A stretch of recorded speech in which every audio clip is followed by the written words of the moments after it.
Comment une vérité peut-elle rester enfouie pendant 22 ans, comme si tout un pays avait préféré détourner les yeux plutôt que de l'entendre? 22 ans de silence, de malaise, de non-dit, 22 ans pendant lesquels personne n'aurait imaginé que Bertrand Cantat, longtemps enfermé dans une réserve presque glacée, finirait par briser sa propre chape de plomb. À 61 ans, l'ancien chanteur de Noir Désir a enfin admis quelque chose qu'il avait toujours fui. Un détail? Quelques mots seulement, mais des mots capables de fissurer la version officielle répétée depuis 2 décennies.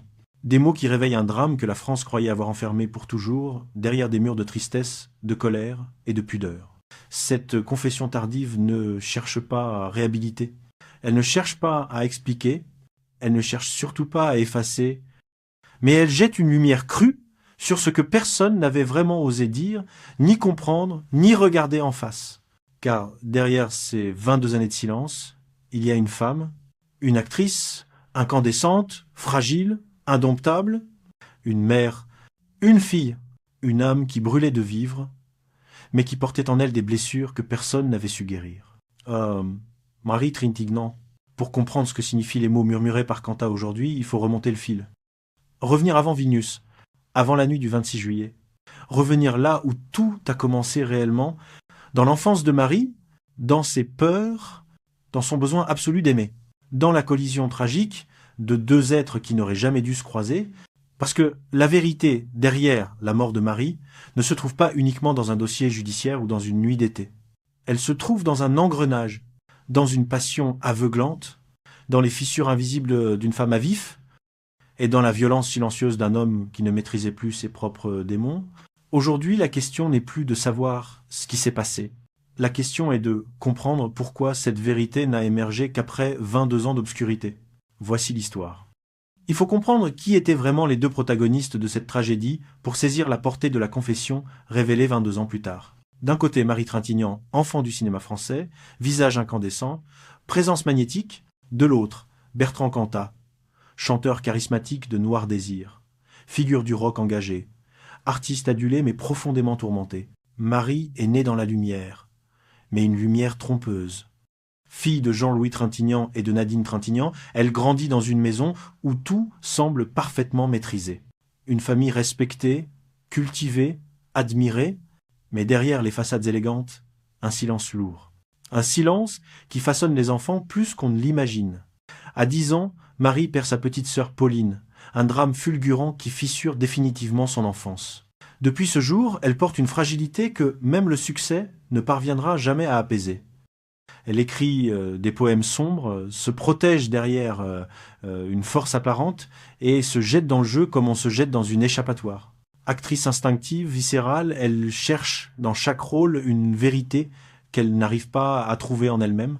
Bertrand Cantat, lui, grandit loin des caméras, mais au cœur d'une autre tempête. Un garçon passionné, radical, habité par une colère sourde et un besoin de transcendance. Sa voix rauque, son écriture brûlante, sa présence sur scène en font une icône. Mais derrière cette aura intense, une personnalité instable, un homme qui aime trop fort, qui vit trop haut, qui brûle trop vite, un homme que ses proches décrivent comme lumineux et sombre à la fois. Un homme qui confond souvent amour et possession. Quand ces 2 univers se rencontrent, c'est un choc. Une attraction immédiate, une fusion dangereuse. 2 êtres blessés qui croient, chacun à leur manière, avoir trouvé refuge dans l'autre.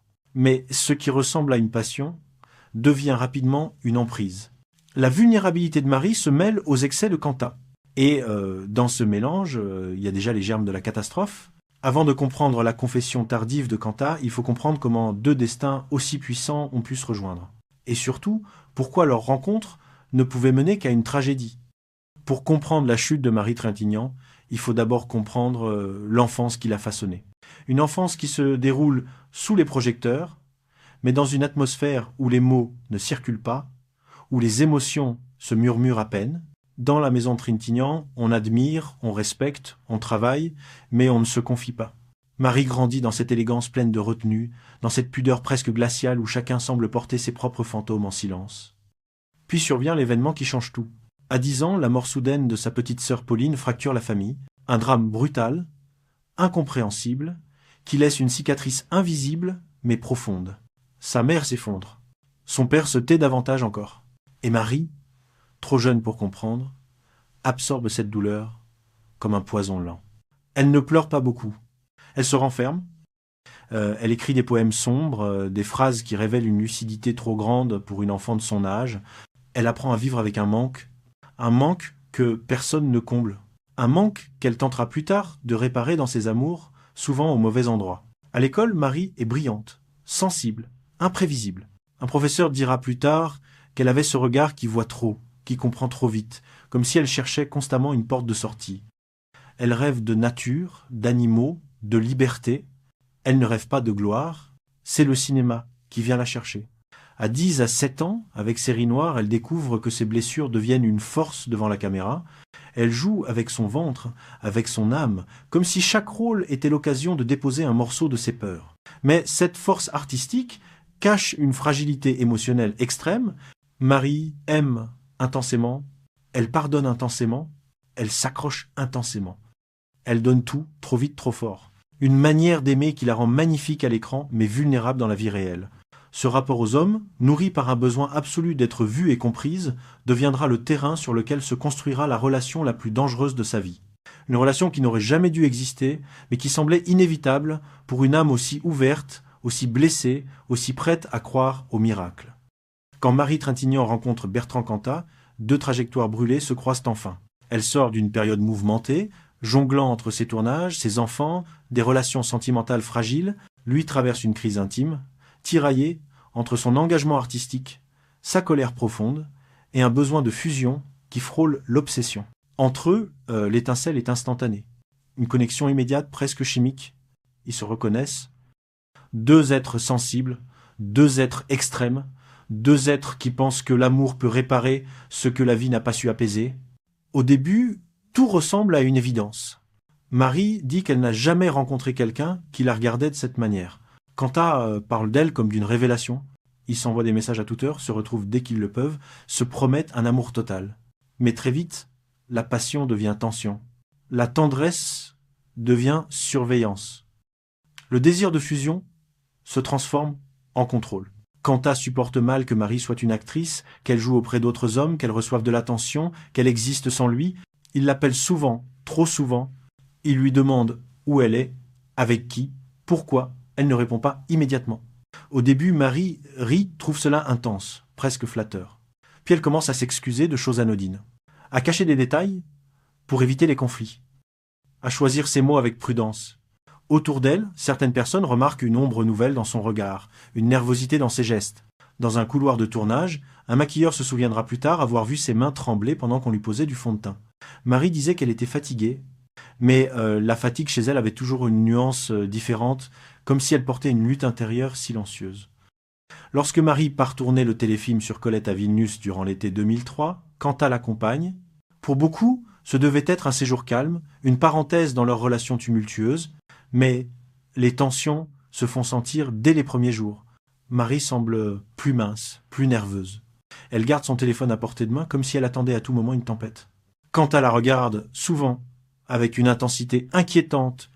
Des disputes éclatent, toujours discrètes, toujours étouffées. Il suffit d'un regard pour comprendre que la situation dépasse un simple désaccord de couple. Sur le plateau, la transformation de Marie ne passe pas inaperçue. Elle travaille avec son sérieux habituel, mais elle semble ailleurs, comme si elle jouait Colette en s'accrochant à la dernière parcelle de liberté qui lui reste. Une collègue dira plus tard qu'elle avait vu des marques sur les bras de Marie, de celles qu'on attribue à des accidents domestiques, mais qui racontent souvent une histoire plus sombre. Marie, fidèle à elle-même, dévie les questions, rite, s'en sort avec une phrase désinvolte.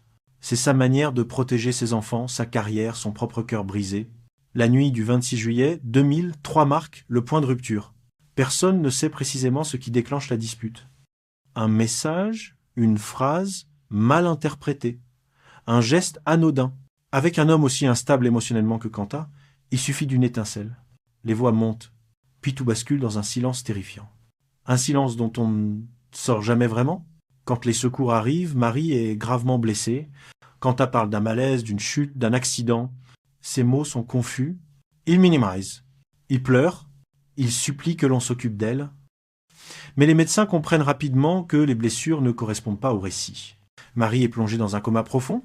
Elle sera rapatriée à Paris, dans un état désespéré. Quelques jours plus tard, son cœur cesse de battre. Le pays entier s'arrête. Les journaux s'emplissent de son visage. Les hommages affluent. Mais les questions aussi. Comment une femme aussi forte, aussi admirée, a-t-elle pu mourir ainsi? Comment personne n'a-t-il vu le danger? Comment un couple aussi fusionnel a-t-il pu se détruire en silence? Le procès de Cantat bouleverse la France. La peine prononcée choque certains et en satisfait d'autres, mais une certitude demeure, une femme est morte et rien ne pourra la ramener. Pendant 22 ans, Cantat se tient à distance du passé. Il parle peu, il évite les interviews, il laisse planer un brouillard autour des faits. Mais à 61 ans, quelque chose craque. Une phrase finit par s'échapper. Une phrase que les proches de Marie attendaient sans vraiment y croire. Une phrase tardive, insuffisante, mais lourde de sens. Il aurait admis avoir sous-estimé sa propre violence, avoir perdu le contrôle, avoir nié à lui-même ce qui s'était réellement passé cette nuit-là. Ces mots ne changent pas l'histoire. Ils n'effacent pas la douleur. Ils ne réparent rien. Mais ils mettent en lumière une vérité essentielle. La violence n'est pas un accident. Elle est un engrenage. Et cet engrenage avait commencé bien avant Vilnius. Après la mort de Marie Trintignant, un silence étrange s'abat sur la France. Un silence fait de stupeur, de chagrin et de colère retenue. Mais pour sa famille, ce silence n'est pas une pause. C'est une fracture. Sa mère, Nadine, ne se remettra jamais de la perte de sa fille. Elle reste jour et nuit à l'hôpital, jusqu'au dernier souffle de Marie. Ensuite, elle se met à filmer. Elle réalise un documentaire intime, Marie, mère et femme. Un film incandescent, presque douloureux à regarder. Nadine y montre sa fille dans sa vérité la plus pure, loin du fracas médiatique, loin du drame, loin du verdict. Des moments de tendresse, des éclats de rire, des regards qui parlent mieux qu'un long discours, comme si, par les images, elle tentait de recoller les fragments d'une vie qui lui a été arrachée. Les enfants de Marie grandissent dans un vide que rien ne peut combler. Roman Kolinka, devenu acteur, fuit les projecteurs. Il porte un chagrin discret, presque sacré. Quand on lui parle de sa mère, il détourne légèrement le regard, comme si les mots étaient trop lourds pour lui. Pour ses enfants, Marie n'était pas une star. Elle était une présence, une chaleur, una paus sole. Et cette absence-là n'a pas de remède. Mais la disparition de Marie ne s'arrête pas à la douleur familiale. Elle devient une onde de choc dans toute la société française. Les associations de défense des femmes s'emparent de son nom. Des débats s'ouvrent sur les violences conjugales. Des journalistes enquêtent sur ces drames silencieux qui se déroulent derrière les portes closes. Le visage de Marie, avec sa douceur infinie et son intensité à fleur de peau, devient un symbole. Le symbole d'une réalité que la France ne voulait pas voir. Une réalité où des femmes talentueuses, admirées, aimées, peuvent mourir dans l'indifférence ou dans les non-dits. À chaque rediffusion d'un de ces films, un frisson traverse le public. On y voit une actrice d'une vérité rare, une femme qui jouait avec ses blessures comme d'autres jouent avec des mots. On y voit surtout ce qu'elle aurait encore pu être, ce qu'elle aurait encore pu créer, ce qu'elle aurait encore pu réparer en elle-même. Son absence n'est pas un vide, c'est un écho. Un écho qui rappelle que la violence intime ne disparaît jamais d'elle-même, qu'elle grandit dans le silence. Et que parfois elle tue. 22 ans après la mort de Marie Trintignant, la France continue de prononcer son nom avec une forme de pudeur, comme si chaque syllabe rappelait non seulement le drame, mais aussi la lumière qu'elle incarnait. Un talent brut, une fragilité bouleversante, une façon unique de traverser l'écran et de toucher les cœurs. La confession tardive de Bertrand Cantat n'efface rien. Elle n'adoucit pas la tragédie. Elle ne ramène ni une mère, ni une fille, ni une actrice, ni une femme libre, mais elle révèle quelque chose de fondamental. Pendant longtemps, l'histoire de Marie a été racontée à travers des dossiers, des débats, des silences et des versions tronquées. Aujourd'hui, un détail de plus apparaît. Une nuance, un aveu qui, même s'il arrive trop tard, permet de comprendre un peu mieux l'engrenage qui l'a conduite vers sa dernière nuit. Ce que Marie laisse derrière elle ne se résume pas à une affaire judiciaire. Elle laisse une empreinte, une trace indélébile dans la mémoire du cinéma français. Une cicatrice dans le cœur de sa famille, une question dans la conscience collective. Pourquoi a-t-il fallu attendre sa mort pour que la France ouvre enfin les yeux sur la violence intime, sur les amours toxiques, sur les signaux que l'on ignore toujours trop facilement? Marie Trintignant n'était pas seulement une actrice. Elle était une âme à vif, une femme qui cherchait l'amour comme on cherche un abri, une mère qui se battait pour rester debout, une artiste qui donnait tout ce qu'elle avait pour toucher la vérité. Aujourd'hui, sa voix ne résonne plus. Mais son histoire demeure. Et elle nous rappelle que le silence est parfois le premier ennemi, que la vérité peut mettre 22 ans à émerger, et qu'aucune lumière ne devrait se perdre ainsi.